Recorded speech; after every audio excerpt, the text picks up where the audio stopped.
नमस्कार पेरेंट्स, मेरा नाम के.एस. तेजान, मैं सक्षम ट्यूटोरियल का फाउंडर।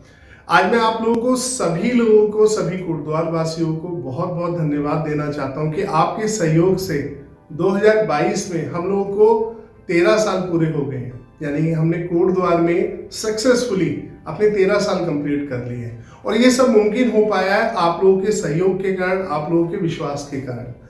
देखिए, मेरा सक्षम ट्यूटोरियल कोटद्वार में स्टार्ट करना बड़ी इंटरेस्टिंग स्टोरी है। हो सकता है आप में से कुछ लोग हम सक्षम ट्यूटोरियल के बारे में जानते हो, हमारे बारे में हो सकता है कुछ ना जानते हो। तो मैं 2 मिनट अपना मेन टॉपिक स्टार्ट करने से पहले 2 मिनट आपके लूंगा सक्षम ट्यूटोरियल के लिए बताने के लिए। देखिए, 2009 में जिस वक्त हम लोग आए थे, मैं दिल्ली से बिलोंग करता हूँ, वहीं पैदा हुआ हूँ, मेरी सारी एजुकेशन वहीं की है, मेरा कॉलेज भी वहीं का, अपना करियर भी मैंने वहीं स्टार्ट किया है। बाय क्वालिफिकेशन में इंजीनियर हूँ और एक प्रोफेशनल फैकल्टी हूँ जो साइंस सब्जेक्ट्स में डील करता है और काफ़ी प्रोफेशनल कोचिंग्स के साथ मैंने काम किया, जिनके भी आप नाम सुनते हैं। मैं जब यहाँ कोटद्वार में आया था तो यहाँ पर एक ट्रेंड था कि यहाँ बच्चे डॉक्टर और इंजीनियर बनने के लिए अक्सर बाहर जाया करते थे, दिल्ली या कोटा। और वैसे दिल्ली कोटा देखिए, इंडिया के अलग अलग पार्ट से बच्चे आते हैं और मैं क्योंकि उस सिस्टम का पार्ट रहा हूँ तो मैं जानता हूँ कि बाहर से ज़्यादातर बच्चे क्यों आते हैं वहाँ पर, कि अच्छी एजुकेशन मिल सके, अच्छी तैयारी वो कर सके और अपने फ्यूचर को एक सही जगह लेके जा सके।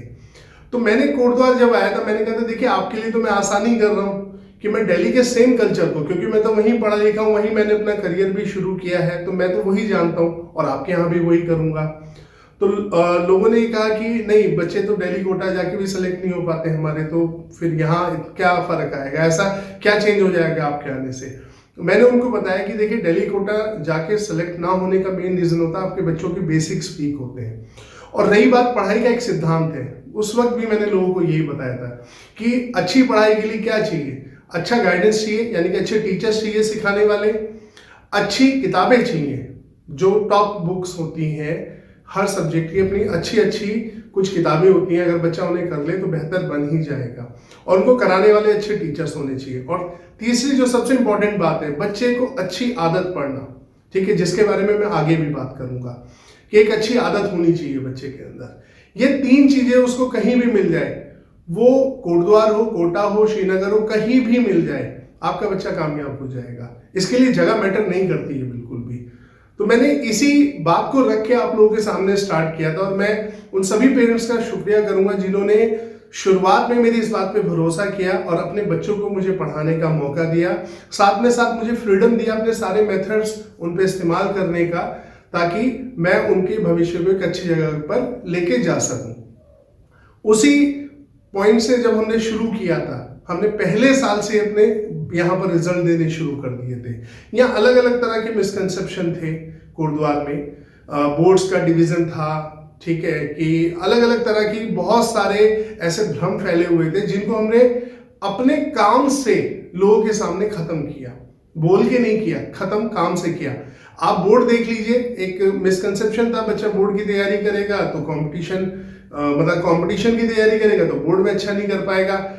मैक्सिमम कोटद्वार में पिछले 13 साल में आप आईएससी बोर्ड देख लीजिए, आप सीबीएसई बोर्ड देख लीजिए, इनफैक्ट यूके बोर्ड देख लीजिए, सबसे ज्यादा टॉपर्स हमने दिए हैं। कोटद्वार से उत्तराखंड टॉपर भी दिया है यूके बोर्ड में, आपका मल्टीपल टाइम सीबीएसई बोर्ड में कोटद्वार टॉपर दिया है, आईएससी बोर्ड में दिया है, डिस्ट्रिक्ट टॉपर दिया है। आपके कंपटीशन की बात करें, आप इंजीनियरिंग में आपका आईआईटी हो, एनआईटी हो, ट्रिपल आईटी हो, बिटसेट हो, अलग अलग जो इंडिया के टॉप मोस्ट कॉलेजेस हैं, वहां सक्षम ट्यूटोरियल में पढ़ने वाले बच्चे गए हैं। और आप मेडिकल में देख लें, अच्छे मेडिकल कॉलेजेस में यहाँ के पढ़ने वाले बच्चे गए हैं। तो हमने जो अपनी बात कही थी, हमने हमेशा अपने रिजल्ट से प्रूव करके उसको दिखाया। और इन 13 साल में कभी, जैसे कि कोचिंग इंडस्ट्री में होता है, हमने आज तक एक भी फेक रिजल्ट इस्तेमाल नहीं किया, कभी भी, नेवर, क्योंकि हम खुद टीचर हैं और ये टीचर एथिक्स के खिलाफ होता है। देखिए, हमारा बच्चा सक्सेसफुल होता है तो भी हम उसके साथ खड़े हैं, अगर वो किसी कारण से रह जाता है तो भी हम उसके साथ खड़े हैं, ठीक है। मार्केट में केवल अपनी एक हवा बनाने के लिए झूठ बोलना, ये बहुत गलत है और बहुत सारे कोचिंग ये चीजें करते हैं। लेकिन सक्षम ट्यूटोरियल प्राउडली कह सकता है कि हमने कभी ऐसा नहीं किया। हमने हमेशा पेरेंट्स को एक ही बात समझाई। पेरेंट्स मुझसे आके बोलते हैं हमारा बच्चा कमजोर है, मैं हमेशा उन्हें कहता हूं कि हमें चेक करने दीजिए, क्योंकि यहां भी एक भ्रम है। कई बार होता है बच्चा कमजोर नहीं होता है, बच्चे के बेसिक्स कमजोर होते हैं। अब देखिए दोनों बातों में अंतर देखिए, बच्चा कमजोर होना और बच्चे के बेसिक कमजोर होना। बेसिक कमजोर है तो मेहनत करके वो चीजें सिखला के बच्चे को सिखाए जा सकते हैं, या हो सकता है बच्चा जहां पहले पढ़ रहा हो उसको बेसिक्स बताए ना गए हो इसलिए उसे ना आए हो। तो ऐसे में बच्चे को कमजोर बोल देना और उसको 4 5 6 बार आप उसके सामने बोल देंगे बच्चे के, तो उसको भी लगने लगेगा मैं कमजोर हूं, और बच्चे को एक आजादी मिल जाती है कि मैं क्यों नहीं कर रहा हूं अच्छा, क्योंकि मैं कमजोर हूं। हमने सबसे पहले पेरेंट्स को समझाया कि हमारा पहला सिद्धांत ये है कि आप अपने बच्चे को कमजोर कहना बंद कीजिए, ठीक है। आप हमें काम करने दीजिए उस पर। हमने मैक्सिमम केसेस में पाया, एक्सेप्शनली 1 2 केस छोड़ दूं तो मैं, कि बच्चों के बेसिक्स कमजोर होते हैं, बच्चे कमजोर नहीं होते हैं। और जब उनको एक अच्छा गाइडेंस मिलता है तो वो कुछ भी कर सकते हैं। तो सक्षम ट्यूटोरियल इसी सिद्धांत पे 13 साल चला है, और आप लोगों के सहयोग से 13 साल में कोटद्वार का नंबर 1 साइंस इंस्टीट्यूट रहा है, जिसने आपका चाहे स्कूल एग्जाम्स हो, बोर्ड्स हो, कॉम्पिटिशन्स हो, सब जगह यहाँ के बच्चों ने बहुत अच्छा परफॉर्म किया है। और मैं फक्र से कह सकता हूँ कि बहुत सारे ऐसे बच्चे रहे हैं जिनको ये कमजोर शब्द कहा जाता था, जिसको हमने शुरू से ही नकार दिया था, क्योंकि हमारी फिलॉसफी क्लियर है, हम इस बात को मानते ही नहीं है। उन बच्चों ने यहाँ पर पढ़कर बहुत अच्छा परफॉर्म करके दिखाया है। कारण बड़ा सिंपल था कि जब उनको सिखाने वाले कमजोर मानने को तैयार नहीं है तो बच्चे को भी लगता है मैं कमजोर नहीं हूं, मैं मेहनत करके सीख सकता हूं। तो देखिए, इसलिए कहते हैं सही समय पे सही गाइडेंस, ये अपने आप में किसी भी बच्चे के करियर को सक्सेसफुल बनाने के लिए बहुत इंपॉर्टेंट चीज होती है। और आज इसी को लेके मैं आपसे बात करने आया हूं। पिछले दिनों मेरी एक पेरेंट से ही बात हो रही थी, जिसके कारण ये मैं वीडियो बना रहा हूं। उन्होंने कहा कि सर, आप जब शुरू में आए थे तो आप लोग बहुत अवेयरनेस प्रोग्राम चलाते थे, पेरेंट्स को भी एजुकेट करते थे कि वो अपने बच्चों के साथ किस तरीके से डील करें, कैसे उनके फ्यूचर को बनाने के लिए वो हेल्प कर सकते हैं, लेकिन आपने बीच में कुछ समय से रोक दिया। तो मुझे भी लगा कि शायद हमने रोक दिया था, चाहे आप कोविड के कारण कह लीजिए, थोड़ा सा डिस्टर्बेंस सब जगह हुआ है। तो मैंने फैसला लिया कि मैं दोबारा से पेरेंट्स को एजुकेट करने की कोशिश करूंगा कि जो भी मेरा सहयोग हो सकता है आपके बच्चे के करियर को सक्सेसफुल बनाने में, तो सक्षम ट्यूटोरियल जरूर करेगा। तो देखिए, मैं आज जिस टॉपिक पे आपसे बात करने वाला हूं वो है कि आपके बच्चे इस वक्त कोविड से निकल के आए हैं। और देखिए, कोविड में ना केवल हम बड़ों की हम लोग डिस्टर्ब हुए, हमारे बच्चे भी डिस्टर्ब हुए, उनकी एजुकेशन भी डिस्टर्ब हो गई। और कहीं ना कहीं एक चीज जो मैं देख रहा हूं, सबका ध्यान पढ़ाई से हटा हुआ है अभी, चाहे पेरेंट्स हैं उनका भी हटा हुआ है और बच्चों का भी हटा हुआ है। एक फॉर्मेलिटी की तरह पढ़ाई को लिया जा रहा है, जो बहुत ही ज्यादा नुकसानदायक हो सकता है। मेरी ड्यूटी बनती है कि आप लोगों ने इस शहर में मुझे इतना प्यार दिया है, तो मैं आप लोगों को ये बात बताऊं कि ये आप लोगों के बच्चे के लिए भविष्य में बहुत ज्यादा नुकसानदायक हो सकती है, ठीक है। मैं अपने इस डिस्कशन को 2 पार्ट में डिवाइड करता हूं। पहले हिस्से में हम बात करेंगे प्रॉब्लम की और दूसरे हिस्से में बात करेंगे सॉल्यूशन की। तो पहली प्रॉब्लम, तो देखिए, आप प्रॉब्लम समझने के लिए हम लोग एक बात पे जाते हैं। हम मान लीजिए मैं हूं, मेरा बच्चा पढ़ रहा है और मैं अपने बच्चे को पढ़ा किस ले रहा हूं, ठीक है, ताकि वो कामयाब हो जाए, अपने भविष्य में कुछ कर पाए, अपनी जिंदगी बेहतर ढंग से गुजार पाए। मुझे पता है आप सब पेरेंट्स की भी यही इच्छा है, पर एक बात बताइए, बेहतर ढंग से गुजारने के लिए उसको क्या करना होगा? हमारे बच्चे पढ़ने के बाद या तो जॉब करेंगे या बिजनेस करेंगे, ये 2 ही उनके पास ऑप्शन है कि या तो वो कोई जॉब ले, गवर्नमेंट हो, प्राइवेट हो, या वो कोई बिजनेस करे। देखिए, आज बिजनेस में कितना कंपटीशन है आपको अच्छे से पता है। पहले एक टाइम होता था कि हम लोग ये कहते थे कि अच्छा, कुछ नहीं करेगा तो इसको कपड़े की दुकान खुला देंगे, इसको किराने की दुकान खुला देंगे। आज आप देख रहे हैं आपके चारों ओर बड़े बड़े शॉपिंग मॉल्स बने हुए हैं, ठीक है, बहुत बड़े बड़े मार्ट्स बने हुए हैं जहाँ बहुत बल्क में कपड़े बिकते हैं, और वो रेट जो वो देते हैं वो एक नॉर्मल दुकानदार के लिए देना बड़ा मुश्किल है। इसी तरह बड़े बड़े आपके ग्रोसरी सेंटर्स खुले हुए हैं, ठीक है, जहां पर अलग अलग तरह के डिस्काउंट्स लगातार वो देते रहते हैं। तो आज वो जो सबसे सिंपल ऑप्शन था मिडिल क्लास का कि कपड़े की दुकान करा देंगे या एक परचून की दुकान करा देंगे, आज वो भी अवेलेबल नहीं है। आप ये फैक्ट रियलाइज कीजिए, ठीक है। और बाकी जितने बिजनेसेस हैं वहां भी बड़े प्लेयर्स हैं। तो इसका मतलब अगर आप में टैलेंट है, काबिलियत है, तो ही आप इन लोगों के बीच में इस जंगल में बिजनेस में सरवाइव कर सकते हैं। और उसके लिए एजुकेशन एक बहुत इंपॉर्टेंट रोल प्ले करती है। अच्छी एजुकेशन का बहुत बड़ा रोल है, क्योंकि वो आपको वो समझ और सीख पैदा करती है जिससे आप ऐसी जगह कंपटीशन में लड़ पाए। दूसरा है जॉब। देखिए, जॉब गवर्नमेंट जॉब कितनी है वो किसी को बताने की जरूरत नहीं, बहुत लिमिटेड है। बाकी प्राइवेट सेक्टर में बिना टैलेंट के वो लोग आपको छूते भी नहीं है, आपके बच्चों को। तो दोनों ही सिनेरियो में, चाहे बच्चा जॉब करे चाहे बच्चा बिजनेस करे, दोनों ही सिनेरियो में उसका अच्छे कोर्स को करना जरूरी है। और किसी भी अच्छे कोर्स को करने के लिए उसको अच्छा कॉलेज चाहिए। और अच्छा कॉलेज इस वक्त आज के समय में बिना कंपटीशन के नहीं मिलेगा। मान लीजिए आपका बच्चा साइंस से है, 11th-12th उसने साइंस से किया है, वो डॉक्टर बनना चाहता है, 16 लाख बच्चों से कंपीट करना है उसको। 16 लाख बच्चे जो अलग अलग शहरों में सिचुएटेड है, जहां पर एजुकेशन का बहुत अच्छा माहौल है। वो इंजीनियर बनना चाहता है, 12 लाख बच्चों से कंपीट करना है उसको। वो एनडीए में जाना चाहता है, 2.5 से 3 लाख बच्चों में कंपीट करना है उसको। और अब तो वो सिंपल है, वो कहता है कि मैं चलो बीएससी करना चाहता हूँ प्लेन, तो बीएससी के लिए भी वो अच्छे से अच्छी यूनिवर्सिटी, अच्छे से अच्छा कॉलेज चूज करना चाहेगा। उसके लिए भी नई एजुकेशन पॉलिसी में आपने पढ़ा ही होगा, नहीं तो पढ़ लीजिएगा, सीयूटी करके एग्जाम आ गया है। यानी कि अब बिना कंपटीशन के ना बीएससी मिलेगा, उसके लिए भी कंपटीशन देना है, और ना बीए बीकॉम मिलेगा। तो आज कंपटीशन सब जगह है। अब सवाल ये आता है, जब लाखों में कंपटीशन है तो क्या हमारे बच्चे तैयार हैं इन कंपटीशन के लिए? हमारे बच्चों की तैयारी ऐसी है वो लाखों में जाके अपने लिए एक सीट निकाल के आ पाए? तो ये सवाल हर पेरेंट्स के मन में आना चाहिए, ये बहुत जरूरी है। क्योंकि कई बार अक्सर मैं पेरेंट्स को कहते हुए सुनता हूं, मैं अपने एक्सपीरियंस, जो मेरा कोचिंग का एक्सपीरियंस है, मेरे पास बहुत सारे पेरेंट्स आए हैं, आते रहते हैं, अपनी अलग अलग प्रॉब्लम मेरे से बोलते हैं और मुझे बताते हैं। मैं उन्हीं के को रेफरेंस लेके आपको जवाब दूंगा, ठीक है। जैसे पेरेंट्स का अक्सर मुझे कहना होता है कि अब हमारे बच्चे ने सोचा नहीं है, 10th पास कर गया बच्चा और वो कह रहे सोचा नहीं है। तो मैं उन्हें हमेशा कहता हूं कि सर 2 साल आपके बच्चे के पास है, आपका बच्चा, आपको लगता है कि अगर जितनी लेट सोचेगा तो वो जाते ही लाखों बच्चों में कंपीट करके एक सीट निकाल लाएगा अपने लिए? आप बताइए, क्या आप इस बात पे भरोसा करना चाहेंगे कि हमारे बच्चे ने कल सोचा चलो मुझे ये कोर्स करना है और मैं अब लाखों बच्चों में जाऊंगा और निकाल लाऊंगा अपनी सीट? ये कितना फिजिबल है? तो देखिए, जो चीजें तर्क संगत नहीं है, जहां लॉजिक सही नहीं बैठते हैं, तो उन कामों से अपने बच्चे को बचाना है।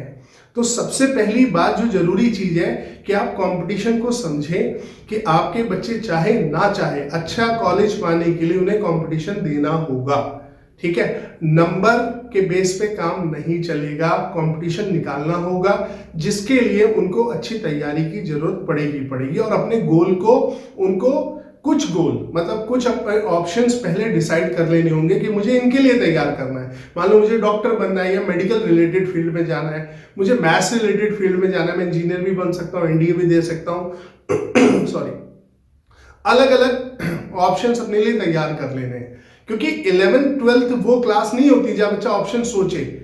कायदे में शहरों में 6th, 7th, 8th क्लास से बच्चों के लगभग ऑप्शंस तैयार होते हैं कि ये 2-3 ऑप्शन है, यहां हम जा सकते हैं, अपने बच्चे को भेज सकते हैं। और आपके बच्चों को जब कंपीट करना है तो वो गुरुद्वार के बच्चों से कंपीट नहीं करेंगे, सिर्फ वो नेशनल लेवल के बच्चों से करेंगे। उसमें चेन्नई का बच्चा भी है, मुंबई का भी है, दिल्ली का भी है, कलकत्ता का भी है, ठीक है। जितने भी आप मानते हैं कि जहां पर माहौल अच्छा है एजुकेशन का, उन सब बच्चों से कंपीट करना है, उनसे अपनी सीट निकालनी है। तो ऐसे में बच्चे अपने गोल को सेट करने में देरी ना करें बिल्कुल भी। पेरेंट्स उनके साथ मिलके आप अच्छी सलाहें ले सकते हैं, ठीक है, हर फील्ड के बारे में जान सकते हैं। फिर जहां आपको बेहतर लगे, जो आपका मन करे, आपके बच्चे का मन करे, आपकी रजामंदी हो, जहां उस फील्ड का चुनाव कर ले। तो ये मैं हमेशा अपने यहाँ आने वाले पेरेंट्स को समझाता हूं कि गोल सेट जरूर कर लीजिए। जितनी देरी करेंगे नुकसान सिर्फ आपको होता है। देखिए, किसी का बच्चा नहीं पढ़ पाता है ठीक से या कल को अच्छा कॉलेज नहीं पाता है, तो 2 ही लोगों को नुकसान है, एक माँ बाप को और एक बच्चे को। और सबसे ज्यादा नुकसान बच्चे को है, क्योंकि उसका स्ट्रगल लाइफ में बढ़ जाता है फिर। तो इसीलिए कोई भी ऐसी लापरवाही या छूट नहीं मिलनी चाहिए जिससे बच्चे का आगे स्ट्रगल बढ़ जाए। ये माँ बाप की भी जिम्मेदारी है और उनको पढ़ाने वालों की भी जिम्मेदारी है। दूसरा, देखिए आप एक बात समझिए, अक्सर मेरे पास पेरेंट्स आते हैं, मुझे बोलते हैं कि हमारा बच्चा बचपन में पढ़ने में अच्छा था और आगे खराब हो गया, या इसी बात को कह लीजिए कि दोस्तों के चक्कर में पड़ गया, ठीक है, इसलिए खराब हो गया। मैं हमेशा कहता हूं कि दोनों ही बातें गलत है। आपका बच्चा बचपन में पढ़ने में अच्छा था और बाद में खराब हो गया, कभी आपने ये सोचा कि आपका बच्चा जब बचपन में पढ़ रहा है, छोटी क्लासेस में जब है, तो उन क्लासेस में क्या उसके बेसिक्स क्लियर हो रहे हैं? क्योंकि अगर आपके बच्चे के बेसिक्स क्लियर हो रहे हैं तो उसे अगली क्लास में पढ़ने का शौक भी होगा और वो आपका अच्छा परफॉर्म भी करेगा। लेकिन अगर किसी कारण से उसके पिछले बेसिक कमजोर रह गए तो अगली क्लास में उसको जैसे क्लासें बढ़ेंगी दिक्कत आना लाजमी है। देखिए पढ़ाई की शुरुआत, ये हम माने ना माने, हमारे सिस्टम में रटने से होती है, इसको कोई डिनाई नहीं कर सकता है। छोटे बच्चे की समझ उतनी नहीं होती कि एकदम से सारी चीज समझा दी जाए, एक्सेप्शनली एक दो बच्चे ऐसे होते हैं। लेकिन जैसे जैसे बच्चा बड़ी क्लासेस में आता है उसका रटना बंद कराया जाता है। लेकिन अक्सर मैं देखता हूं कि बहुत सारे स्कूल्स ऐसे हैं जहां पर वो सिस्टम चलता रहता है। अब हम लोग बच्चे के अपने कैसे अंदाजा लगाते हैं? हमारे बच्चे के अगर नंबर किसी क्लास में अच्छे आ रहे हैं तो हमारा बच्चा अच्छा चल रहा है। कभी आपने सोचा है कि आपके बच्चे के जो नंबर आ रहे हैं, जिस सवाल को उसने किया है जिससे उसे नंबर मिले, उसने पहले कर रखा था, लेकिन उससे अगर आप पूछें कि ये क्यों किया ऐसे, तो आप ज्यादातर पाएंगे बच्चे को पता ही नहीं होता कि ये किया ऐसे तो क्यों किया। मतलब बेसिक्स नहीं है, सिर्फ यहां से उठाया, यहां रख दिया, नंबर मिल गए और हमने दिल पे हाथ रखा, तसल्ली कर ली, हमारा बच्चा अच्छा चल रहा है। देखिए अच्छे नंबरों का मतलब कभी भी टैलेंट की पहचान नहीं होता है। अच्छे नंबर का मतलब होता है आपका बच्चा सिंसियर है पढ़ने में, वो पढ़ने की इच्छा रखता है, उसे जितना अच्छा सिखाया जाएगा वो उतना बेहतर सीखेगा। मैं ये नहीं कहता हूं कि मार्क्स की इंपॉर्टेंस नहीं है, मार्क्स की इंपॉर्टेंस है, लेकिन उतनी नहीं है जितनी शायद स्पेशली कोड द्वार में जितना उसको माना जाता है। ठीक है, हम लोग देखिए कहीं ना कहीं एक कमी तो हम लोग करते हैं, हम अपने बच्चे के नंबर को एक रेपुटेशन का वो बना लेते हैं, इज्जत का वो, कि हमारे बच्चे 90 प्लस में चल रहे हैं तो हमें कहने में मजा आता है, 70 में चल रहे हैं तो कहने में थोड़ा सा झिझक होती है। ऐसा मत कीजिए, सब बच्चे अलग अलग हैं। मेरे पास, मैं आपको एग्जांपल दे रहा हूं, एक मेरे पास का ही किस्सा है, मेरे पास बहुत सारे ऐसे किस्से हैं जो आपके कोटद्वार शहर के हैं। ऐसे बच्चे आए जो 10th क्लास में 60-70% पे थे, उनके पेरेंट्स ने भी क्या करिए 12th में मान लो 70-75 भी लाए तो बहुत अच्छे थे इनके।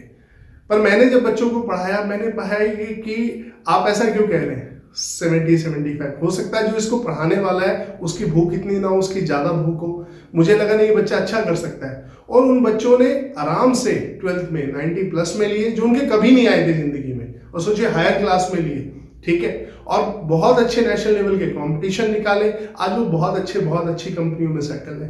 तो किसी भी बच्चे को मार्क्स के बेस पे अंडर एस्टिमेट करना मुझे नहीं लगता सही है बिल्कुल भी, ठीक है। और मैं इस बात को देखिए 20-22 साल से मैं पढ़ा रहा हूं, मैं बड़ी जिम्मेदारी से इस बात को कह रहा हूं कि नंबर किसी की काबिलियत को पहचानने का कोई तरीका नहीं होते। हाँ, नंबर से सिंसियरिटी पता लगती है, ठीक है, ये बात मैं बिल्कुल इसको मानता हूं।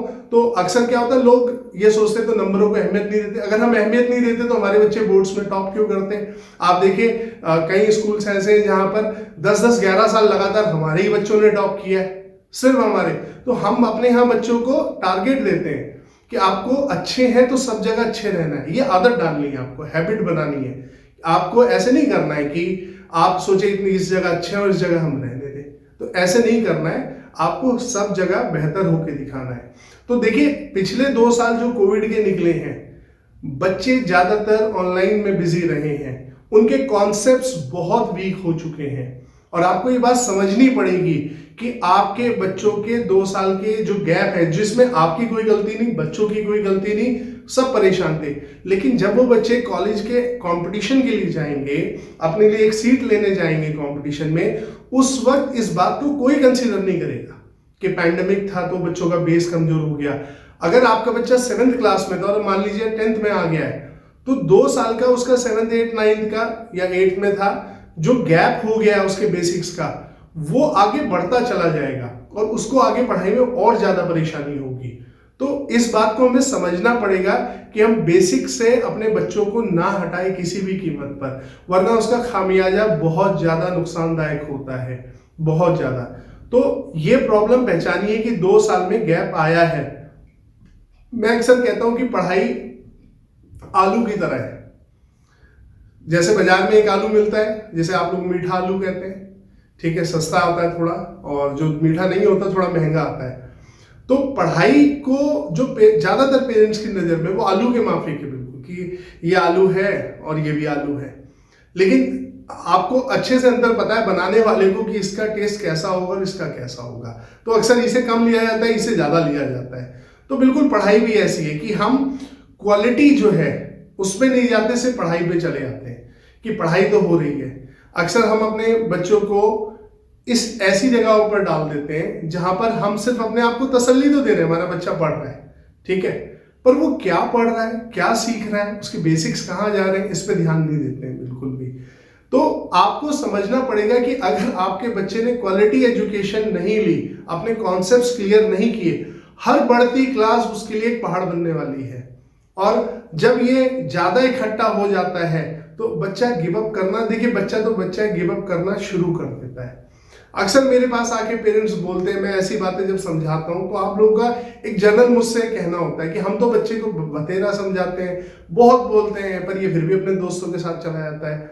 मैं हमेशा पेरेंट्स से कहता हूं कि आप एक बात बताइए, जब बच्चा बीमार होता है, कभी भी वो बीमार हुआ हो, आपने बच्चे के सामने चॉइस रखी होती है, आप फला डॉक्टर के पास जाना चाहोगे, आप इसके पास जाना चाहोगे। आप अपने एक्सपीरियंस, अपने तजुर्बे का इस्तेमाल करके उसे बेहतर से बेहतर डॉक्टर के पास ले जाते हैं, क्योंकि उसकी हेल्थ का सवाल होता है, ठीक है।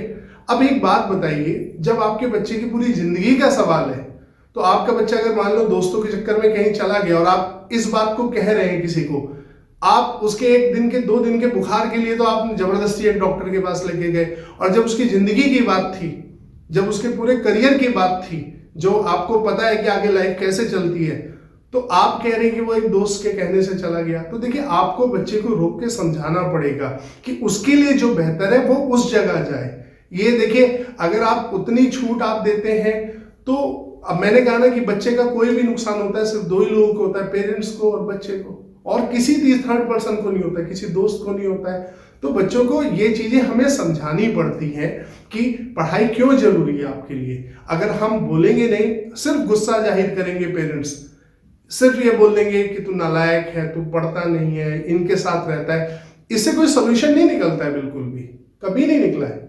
आपको बच्चे के साथ बैठ के उसको क्या करना है आगे, आप उसे सुनिए, उस ड्रीम को अचीव करने में आप कैसे रोल प्ले कर सकते हैं, आप उसमें अपना देखिए और उसमें इन्वॉल्वमेंट अपना रखिए। आज अगर अपने बच्चे को आप सक्सेसफुल बनाना चाहते हैं तो आपको उसकी सक्सेस को एक मिशन बना के चलना पड़ेगा, क्योंकि सर उसका कंपटीशन 2 बच्चे 4 बच्चों में नहीं है, लाखों में है, और लाखों बच्चों में कंपीट करने के लिए क्वालिटी पैदा करनी पड़ेगी अपने अंदर, वरना नहीं होगा। और पढ़ाई देखिए ऐसी चीज नहीं है, ना ये इंजेक्शन है, ना ये पैसे से खरीदी जा सकती है, ये एक प्रोसेस का पार्ट होती है, ठीक है। मैंने प्रॉब्लम बताई कि कोविड के कारण जो गैप बन गया है बच्चों में की पढ़ाई में, इस पर अभी ध्यान नहीं दे रहे। जैसे जैसे ये बच्चे आगे बढ़ेंगे, इन बच्चों की मुश्किलें बढ़नी शुरू हो जाएगी। उसके बाद नेचुरली, मैं एक्सपीरियंस से बोल रहा हूँ, बच्चे गिव अप करते ही करते हैं, और आप कुछ नहीं कर सकते, उसका कितना पैसा खर्च लीजिए कुछ नहीं हो पाता है, ठीक है। लेकिन इस वक्त आप इसका सॉल्यूशन कैसे कर सकते हैं? देखिए, हमारे बच्चों के साथ जो प्रॉब्लम आई है इस वक्त, जो दिक्कत आई है कोविड के कारण, वो आई है उनकी सबसे जरूरी चीज, उनकी आदत पढ़ने की छूट गई है। आदत एक बहुत बड़ा रोल होता है आदत का पढ़ने का। मैं इसके लिए एक छोटा सा किस्सा आपको बताऊंगा। ये एक साइंटिफिक बात है जिसे हम अपने यहाँ भी यूज करते हैं। हमारे पास कोई भी बच्चा आता है, हम उसे डायरेक्ट ये कहते जाओ पढ़ो पढ़ो नहीं, हम एक साइंटिफिक तरीके से काम करते हैं अपने यहाँ हमेशा बच्चों पे। तो एक बार एक बुजुर्ग थे, आपको पता है कि जब एज बढ़ने लगती है तो तरह तरह की चीजें बुजुर्गों को फेस करनी पड़ती है। लकीली कुछ लोग बहुत अच्छे रहते हैं। तो एक बुजुर्ग की याददाश्त जाने लगी थी, तो जब उनकी बार बार वो भूल जाया करते थे, तो साइंटिस्ट ने एक बार देखा, उनकी पत्नी ने बताया कि ये सब कुछ भूल जाते हैं, लेकिन इनकी सुबह अपने लिए अंडा बनाने की आदत थी और चाय बनाने की आदत थी। तो कई बार ये होता है कि दिन में 6-6 बार ये काम करते हैं, जाते हैं किचन में, ये सब कुछ भूल जाते हैं, पर इन्हें पता है कि अंडा बनाना है। ये अंडा बनाते हैं, चाय बनाते हैं, आ जाते हैं, खाते पीते हैं, फिर थोड़ी देर बाद चले जाते हैं, फिर वही करते हैं। यानी कि उनके एक दिमाग के हिस्से में वो चीज छपी हुई थी। तो देखिए, जो आदमी अपनी याददाश्त सब कुछ भूलता जा रहा है, लेकिन क्योंकि वो उनकी जिंदगी भर की एक आदत रही बहुत लंबे टाइम की कि अपने लिए खुद अंडा बनाना, खुद चाय बनाना, उनको ये पता है सामान कहाँ रखा है, ठीक है। और ये मैं आपको रियल किस्सा बता रहा हूँ जो कि साइंस की किताबों में मौजूद है। तो साइंटिस्टों ने इसे इतना इंटरेस्टिंग पाया कि देखिए, दिमाग के एक हिस्से में आपकी आदत फिर भी सेफ रहती है जब आप इतनी क्रिटिकल चीज से गुजर रहे होते हैं कि सोचिए आप सामने वाले को नहीं पहचान पा रहे, लेकिन एक हैबिट पड़ गई। ऐसे हम लोग सुबह बाथरूम में जाते हैं, हमें कुछ भी हो, कितना भी ध्यान हो, हमें पता है कि ब्रश उठाना है, टूथपेस्ट निकालना है, इसको दबाना है, निकालना है, ठीक है। हम अपने आप से कहते तो नहीं है कि टूथपेस्ट निकल जा, हमें सारी चीजें पता है क्योंकि हमने आदत बनाई हुई है अपनी ऐसी। तो ऐसी हजारों आदतें हमारे अंदर होती है और जिनकी हमारा दिमाग अपने आप को ट्रेन कर लेता है कि ये मुझे कराना है। ऐसे ही बजाय पढ़ाई को कहने के अगर आदत बनाया जाए बच्चे की, ठीक है, जिस पर हम बहुत स्ट्रांगली बिलीव करते हैं, तो वो काम करना ज्यादा बेहतर होगा बजाय बच्चे को 100 बार डांटने के या उसको अलग अलग बातें कहने के। देखिए, जब इमोशन होते हैं तो पेरेंट्स बच्चे को बोल भी देते हैं, उनके दिल में भले कुछ भी हो, और जैसे हमारे बच्चों की उम्र बढ़ती है बुरा भी मानते हैं। तो मैं हमेशा पेरेंट्स को यही एडवाइस देता हूं कि आप कंस्ट्रक्टिव वे में, एक पॉजिटिव वे में अपने बच्चे की हैबिट बनवाइए, ठीक है। आप उसके साथ थोड़ी देर, आपका बच्चा नहीं पढ़ता, बैठिए थोड़ी देर उसके साथ, उसको पढ़ने के टाइम पर उसके आसपास मौजूद रहिए, 20 मिनट, 25 मिनट, आधा घंटा रहिए। वो आपके कारण बैठेगा तो सही कम से कम, और यही हैबिट धीरे धीरे, ठीक है, जब उसको पढ़नी शुरू हो जाएगी, तो देखिए, जब किताब इतने टाइम सामने रहेगी तो एक दिन ध्यान नहीं देगा, 2 दिन ध्यान नहीं देगा, 5वें 6ठे दिन देना शुरू कर देगा। उसे पता है ये प्रोसेस हो रहा है। तो हमें अपने बच्चों को कामयाब करने के लिए बहुत सारी कुर्बानियां कहीं न कहीं करनी पड़ती है। तो आज इस वक्त जो माहौल है ये नॉर्मल सालों की तरह नहीं है आपके बच्चों के साथ। आपके बच्चों के साथ इस वक्त जो स्थिति है वो 2 साल पैंडेमिक के कारण जो गैप हुआ है, मैं बड़ी जिम्मेदारी से इस बात को फिर रिपीट कर रहा हूं कि ये इन बच्चों पर बहुत भारी पड़ने वाला है, क्योंकि बड़ी क्लासेस में इनके लिए दिक्कत होगी और हो सकता है ये अच्छे कॉलेजेस तक ना पहुंचे। तो बहुत जरूरी है कि आप अपने पहले बच्चों की, अगर आप भी उनकी पढ़ाई के लिए परेशान है और चाहते हैं अच्छा भविष्य दे, तो उनकी ये हैबिट बनवाइए अच्छा पढ़ने की। दूसरी बात, सही समय पे सही गाइडेंस। देखिए, हम भी बड़े इतने व्यस्त होते हैं कि हम कई बार लेजी हो जाते हैं अपनी अप्रोच में, हम चेक ही नहीं करते हमारे बच्चे कहाँ चल रहे हैं, क्या चल रहे हैं, ठीक है। अक्सर मुझे अपने यहाँ पर आने वाले पेरेंट्स को बताना पड़ता है कि ये वो कहते हैं ट्यूशन सेंटर है, हम कहते हैं नहीं कोचिंग सेंटर है, वो कहते हैं दोनों एक ही तो चीज है, यहाँ भी टीचर पढ़ाते हैं वहां भी टीचर पढ़ाते हैं। हम उनको अंतर बताते हैं कि देखिए, ट्यूशन सेंटर में टीचर एक किताब खत्म करा रहा है बस, बिल्कुल ईमानदारी से मान लीजिए। कोचिंग सेंटर में जब कोच करता है तो वहां किताब से मतलब नहीं, उस चीज को सिखाना होता है। यहाँ एक टीम काम करती है टीचर्स की, मल्टीपल टीचर्स पढ़ाते हैं, कई टीचर्स पढ़ाते हैं, प्रोफेशनल्स होते हैं। वो एक करियर ओरिएंटेड होके बच्चे को कि इसका आगे करियर कैसे बनना है, इसको मान लीजिए डॉक्टर बनना है, इंजीनियर बनना है, या एनडीए जाना है, या किसी और जगह जाना है, वहां तक ये कैसे पहुंचेगा, इस स्टेज में इसको कितना सिखाना है। तो कोचिंग एक बहुत बड़ा स्ट्रक्चर होता है, ट्यूशन एक रिलेटिवली छोटा स्ट्रक्चर होता है, जहाँ एक रेफरेंस, जहां पर केवल बच्चे को समझाने का काम किया जाता है बस, और वहां पर बेसिक मैंडेटरी क्लियर किए जाते हैं। और कोटद्वार में तो देखिए बेसिक्स क्लियर नहीं किए जाते।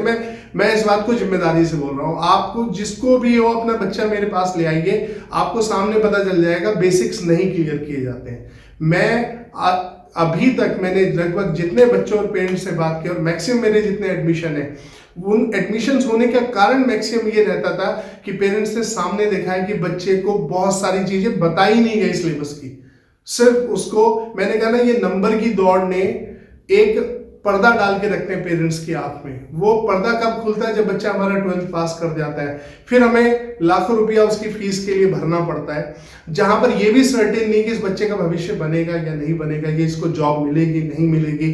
क्यों? क्योंकि हम कहीं ना कहीं वो कंफर्ट अपने बच्चों को देते जा रहे हैं, जबकि आगे बच्चों को चीजें कंपीट करके लेनी पड़ेंगी, पता है कहीं पर नहीं मिलेंगी अपने आप से।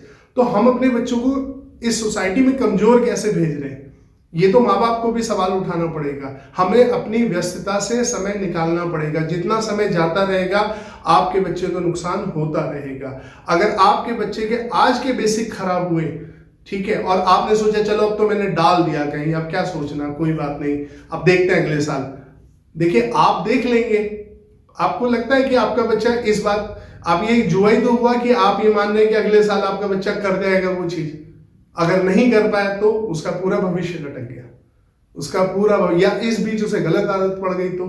ठीक है, मैं हमेशा कहता हूं कि जब बच्चा एक माहौल में रहता है कि मुझे कुछ करना है, तो उसका ध्यान, उसका दिमाग, उसकी बॉडी लैंग्वेज, उसके काम उसी तरफ रहते हैं। तो जब बच्चे का गोल सेट हो जाता है, ड्रीम सेट हो गया, ठीक है, कि मुझे ये बनना है, तो वो उस तरफ काम करता है। वो ऐसे माहौल में रहता है जहाँ हर किसी बच्चे ने बनना है। ये कोचिंग का सबसे बड़ा अंतर होता है। यहाँ पे एक डॉक्टर बनना चाह रहा है बच्चा, एक इंजीनियर बनना चाह रहा है, एक का एम है IAS बनना है।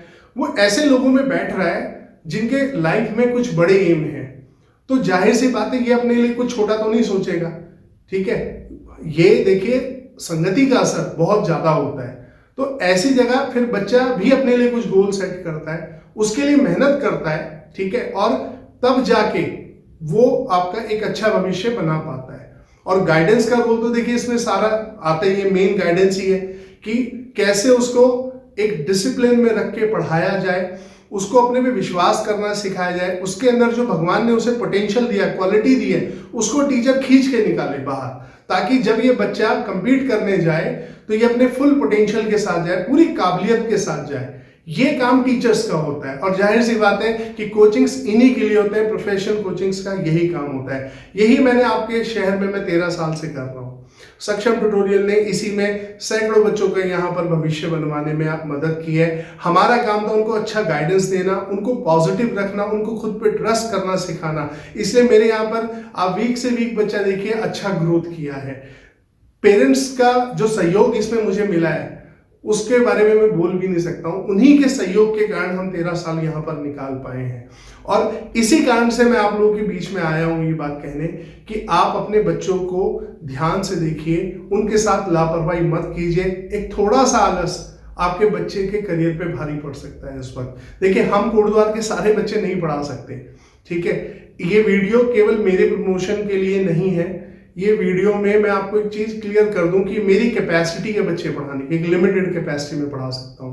लेकिन जब माहौल अच्छा होगा तो मेरे पास पढ़ने वाले बच्चे और जहां कहीं बाहर बच्चे पढ़ते हैं, जब वो एक जैसा ड्रीम लेके चलेंगे तो एक अच्छा कंपटीशन बनेगा, पॉजिटिव एनवायरनमेंट बनेगा। तो हमारा सिर्फ इंटेंशन इतना है कि आप ये समझिए कि आप अपने बच्चों को गाइडेंस अच्छा दीजिए, वरना उनका आगे का सफर और मुश्किल हो जाएगा। क्योंकि इस वक्त कोई एग्जाम, कोई कॉलेज का एग्जाम बिना कंपटीशन के नहीं है। और जहां पर पैसा देके सिर्फ एडमिशन होता है, वहां पर आपके बच्चे के भविष्य में उसको काम मिलता है नहीं मिलता है, इस बात की बहुत इनसिक्योरिटी है। तो आप लोगों को यह समझना पड़ेगा कि वो तो छोटे हैं, आपके हाथ में है कि आप उनको अगर अच्छा बनाना चाहते हैं तो अपने आप को इस बात को समझाइए कि मेरा बच्चा अगर अभी अच्छा पढ़ता है तो आगे चल के इसको अच्छा कॉलेज निकालने में दिक्कत नहीं होगी, ये अच्छा पढ़ेगा तो। अभी कुछ पेरेंट्स को लगता है 9, 10 छोटी क्लास है। नहीं सर, 9, 10 बहुत इंपॉर्टेंट क्लास है। बिल्कुल इसे हल्के में मत लीजिए, मैं पूरी जिम्मेदारी से बोल रहा हूं।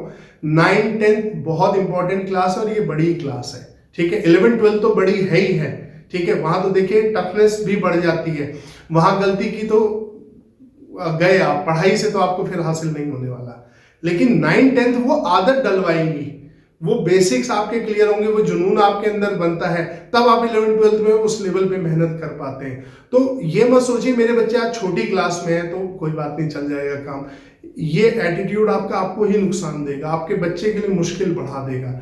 देखिए ये फैसला तो आपको लेना होता है कि आप अपनी मुश्किल बढ़ाना चाहते हैं या घटाना चाहते हैं। बच्चे का हर एक क्लास के बेसिक इंपॉर्टेंट है, ठीक है। बच्चों को यूं ही जहां तहां बस टाइम पास मत कराइए, उनको अच्छे गाइडेंस पे रखिए। अगर आपको किसी को अपने बच्चे के बेसिक चेक कराने हैं, आपको लगता है कि मेरे बच्चे की बेसिक कैसे, पुरानी क्लास कैसी पढ़ा, आप कभी भी सक्षम ट्यूटोरियल में कांटेक्ट कर सकते हैं। हम आपके सामने बच्चे को बिठाते हैं और बहुत बेसिक बातें उनसे पूछ के आपको बताते हैं कि आपके बच्चे के बेसिक इस वक्त कैसे चल रहे हैं। और मैं खुद ये काम करता हूं, तो आप कभी भी हमारे पास आ सकते हैं उस बात के लिए। और फिर और भी कोई चीज आपको अपने बच्चों से जुड़ी, आपको ऐसा लगता हो कि हम जानना चाहते हैं इनके करियर से रिलेटेड कुछ भी, तो स्क्रीन पे एक नंबर ये फ्लैश हो रहा है जो दिख रहा है, आप इस नंबर पे कांटेक्ट कर सकते हैं और मुझसे आप जो है समय लेके बात कर सकते हैं। मैं आपकी पूरी हेल्प करूंगा जो भी चाहिएगी। बस आप एक मिशन अपने बच्चों के लिए बना लीजिए कि इन्हें कामयाब करना है। देखिए इस वक्त मैं ये जो बात इस बात पर जोर डाल रहा हूं खास तौर से, वो मैं पूरे पैंडेमिक जो कोविड के कारण नुकसान हुआ है वो सारी बातें देख के मैं डाल रहा हूं। मैं सारी बातें वीडियो में नहीं कह सकता हूं, शायद आप पर्सनली मुझसे मिले तो मैं डेफिनेटली आपको और डिटेल बता सकता हूं, क्योंकि वीडियो बहुत लंबा हो जाएगा। तो मेरी कोशिश रहेगी मैं इसी तरह आप लोगों को जागरूक करता रहूं, बताता रहूं आपको कि आप क्या कर सकते हैं। ठीक है, आप लोग अपने बच्चों के करियर को उनको सक्सेसफुल बनाने का एक मिशन लेके चलिए। आपको इसमें हमारा सहयोग चाहिए, आप बिल्कुल हमारे पास आ सकते हैं, हम आपकी जो भी संभव होगा वो मदद करेंगे। और अपने बच्चों के जब आप सक्सेस होने के मिशन बना लेंगे तो यकीन मानिए 50% जंग तो जीत गए आप। ठीक है, क्योंकि मुझे लगता है कि जब पेरेंट्स किसी चीज को अपने हाथ में ले लेते हैं तो फिर उनके बच्चों का काम काफी आसान हो जाता है। क्योंकि देखिए उसको पढ़ाने वाले और आप, ठीक है, ये ट्रायंगल है, बच्चे, टीचर्स, पेरेंट्स। अगर पेरेंट्स और टीचर एक ही लाइन पर हो, अलाइन हो, एक ही चीज, एक ही मेंटालिटी रखते हो, तो बच्चा तो पढ़ेगा पढ़ेगा। ठीक है, तो मैं आप लोगों का सबका धन्यवाद करूंगा जिन्होंने इस वीडियो को पूरा सुना, और आपसे रिक्वेस्ट करूंगा कि प्लीज अपने फ्रेंड्स वगैरह में इसको शेयर कीजिए ताकि एक हमारे सराउंडिंग में एक पॉजिटिव एनवायरनमेंट बने। क्योंकि अगर 4 बच्चे भी किसी के खराब होते हैं और आपका बच्चा उस संगति में जाता है तो नुकसान उसका भी है। तो बेहतर है कि पेरेंट्स सब जगह अपने बच्चों पे काम करें। ठीक है, जहां तहां जैसे भी पॉसिबल हो उनका ध्यान रखें और उनके करियर को लेके सीरियस रहे। इससे पॉजिटिव एनवायरनमेंट होने से आपका भी फायदा होगा। तो इस वीडियो को शेयर कीजिएगा। नमस्कार।